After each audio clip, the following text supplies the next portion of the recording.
नमस्कार, माझी पाककलामध्ये मी मानसी तुम्हा सर्वांचं खूप खूप स्वागत करते.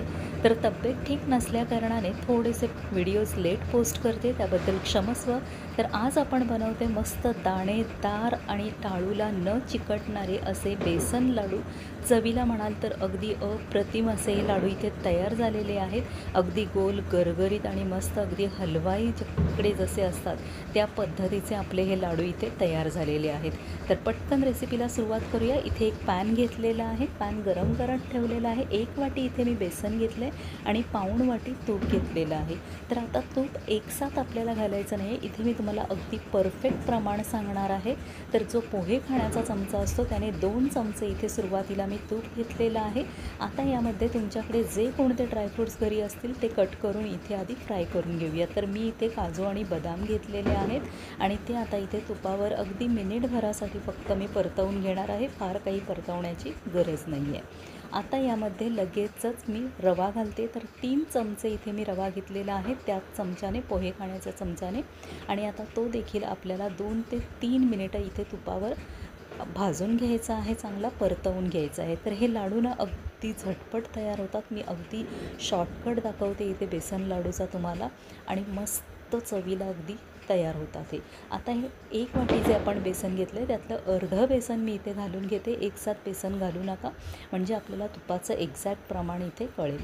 तर मी आता 2 चमचे ऑलरेडी घातलेलं, आता पुन्हा 2 चमचे तूप इथे मी घेते आणि मिक्स करून घेऊया. म्हणजे टोटल आता 4 चमचे इथे तूप घातलेलं आहे आपण. आता जे आपलं उरलेलं बेसन आहे ते यामध्ये घालून घेऊया. तर इथे आता मिक्स करून घेतलेलं आहे आणि जे आपलं बाकीचं बेसन आहे ते देखील इथे आता मी घालून घेते. तर इथे जी मीडियम आपली घरची वाटी असते ना, त्या वाटीने मी बेसन मोजून घेतलेलं आहे. मी शक्यतो फराळ करताना ना फार जास्त करत नाही, संपला की पुन्हा पुन्हा करते, पण मी एकसाथ असा फराळ करून ठेवत नाही. आता इथे पुन्हा मी 2 चमचे तूप ॲड केलेलं आहे, म्हणजे टोटल 6 चमचे तूप इथे मी घेतलेलं आहे. आता पुन्हा चांगलं असं परतवून घ्यायचं आहे हे मिश्रण. आणि आता लगेचच तूप घालण्याची घाई करायची नाही. तुम्हाला आत्ता जरी हे मिश्रण कोरडं वाटत असलं तरी नंतर तूप सोडायला लागतं बेसन आपलं. आणि छान असं तूप इथे रिलीज झालेलं आहे, तुम्ही बघू शकता. मस्त तूप सुटलं गेलं इथे आणि बेसन देखील आपलं खमंग असं भाजत आलेलं आहे. मस्त असा सुवास दरवळतो घरामध्ये बेसन भाजत आलं की. आणि हलकासा ना कलर देखील याचा चेंज होतो. आधी जे पिवळं धम्मक पीठ आपलं असतं ते नंतर हळूहळू लालसर व्हायला लागतं आणि या स्टेजला आलं की आपण हे आता काढून घेऊया. तर हे मिश्रण एका पसरट भांड्यामध्ये मी काढून घेते आणि रंग किती सुरेख आलेला आहे बघा. आता हे ना आपल्याला गार करून घ्यायचं आहे. लगेचच यामध्ये साखर घालायची नाहीये गरम मिश्रणामध्ये. तर हे रूम टेम्परेचरला आपण गार करून घेऊया. म्हणूनच पसरट भांड्यामध्ये काढायचं, म्हणजे लगेचच हे गार होऊन जातं. आपलं हे तुपामधलं देखील बघा एवढं तूप उरलेलं आहे. पाऊण वाटी तूप घेतलेलं, 6 चमचे फक्त आपल्याला तूप इथे लागलेलं आहे 1 वाटी बेसनला. आता इथे आपलं मिश्रण हे छान गार झालेलं आहे. आता यामध्ये 1 चमचा वेलची पावडर घालते आणि 1 वाटी इथे मी पिठी साखर घेतलेली आहे. तर मी इथे समप्रमाण घेतलेलं आहे. तुम्ही जर का खूप गोड खाणारे असाल तर 1-2 चमचे साखर इथे वाढवली तरी काहीच हरकत नाही. आता हे मिश्रण आपण व्यवस्थित असं मिक्स करून घेऊया. ड्रायफ्रुट्स आपण आधीच घातलेले, त्यामुळे आता पुन्हा इथे ड्रायफ्रुट्स घालायचे नाही आहेत आपल्याला. फक्त वरनं मी ना एक बेदाणा घालणार आहे. बेदाणा ना मी डायरेक्ट घालत नाही, कारण नंतर एका लाडूत 3-4 जातात आणि एखाद्या लाडूत अजिबातच नसतो. त्यामुळे बेदाणा नेहमी मी वरनं लावते. तर इथे आता व्यवस्थित सगळं मिश्रण आपण एकजीव करून घेऊया. तर इथे बघू शकता मस्त अशी मूठ वळली जाते. परफेक्ट सगळे घटक आपले पडले गेलेले आहेत. आता याचे आपण लाडू वळायला घेऊया. तर इथे एक मी ताट घेतलेलं आहे. आता थोडंसं मिश्रण हातावर घेऊन घट्ट अशी दाबून घ्यायची मूठ, म्हणजे छान बाइंड होतं.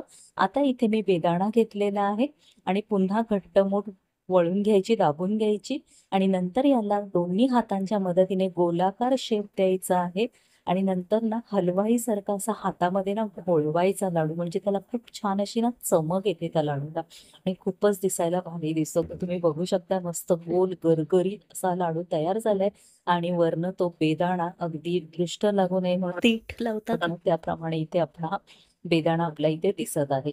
तर अगदी भारी असे हे लाडू चवीला तयार होतात. तर याच पद्धतीने मी सगळे लाडू इथे करून घेते. तर हे बघा दुसरा लाडू देखील त्याच पद्धतीने इथे मी करून घेते आणि मस्त असा हातामध्ये ढवळून घ्यायचा. हे हलवाई लोकं ना याच पद्धतीने लाडू तयार करतात आणि म्हणूनच त्यांचे ते लाडू ना जास्त आकर्षक वाटतात.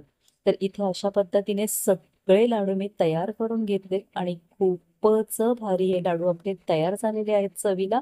तर या दिवाळीला तुम्ही देखील हे लाडू नक्की करून पहा. माझी खात्री आहे तुम्हाला देखील आवडतील आणि अगदी पटकन हे लाडू तयार होतात बरं का. मी आता ज्या पद्धतीने सांगितलं ना, त्या पद्धतीने तुम्ही केलेत ना, तर अगदी पटापट हे लाडू आपले तयार होतात. जितके भारी ते दिसतायत ना दिसायला, तितकेच चवीला अप्रतिम असे हे लाडू आपले तयार झालेले आहेत. तर तुम्ही बघू शकता, हे बघा तुम्हाला जवळून दाखवते. अगदी मस्त गोल गरगरीत लाडू आपला हा तयार झालेला आहे. तर एकदा नक्की करून पहा. रेसिपी आवडली असेल तर रेसिपीला प्लीज लाईक, शेअर आणि सबस्क्राईब जर का अजूनही केलं नसेल चॅनलला, तर प्लीज सबस्क्राईब करायला मात्र विसरू नका. म्हणजे तुम्हाला अशा छान छान रेसिपी पाहायला मिळतील. तोपर्यंत टाटा, बाय.